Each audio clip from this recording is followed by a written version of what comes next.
பீகாரி ஸ்பெஷலான leaf biscuit செய்ய 1 cup கோதுமை மாவு, 1/4 கப் ரவை, கொஞ்சம் உப்பு, வெள்ளை எள்ளு, பெருஞ்சீரகம் தலா 1 டேபிள் ஸ்பூன், ஏலக்காய் தூள் 1/4 டேபிள் ஸ்பூன், வறுத்த தேங்காய் பூ 1 டேபிள் ஸ்பூன், நெய் 1/4 டேபிள் ஸ்பூன் அளவு சேர்த்து நல்லா கலந்த பிறகு வடிகட்டிய வெள்ளப்பாக இதோட சேர்த்து மிக்ஸ் செஞ்சு பூரி மாவு மாதிரி பிசைஞ்சு எடுக்கணும்.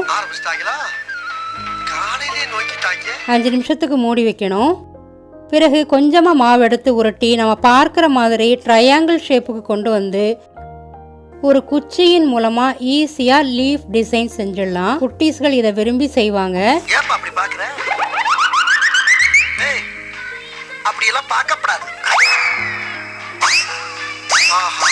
எல்லா மாவையும் லீஃப் ஷேப்புக்கு மாற்றிட்டோம். சூடான எண்ணெயில் மீடியம் ஃப்ளேமில் இதை 2 பக்கமும் மாற்றி விட்டு பொரிக்கணுங்க.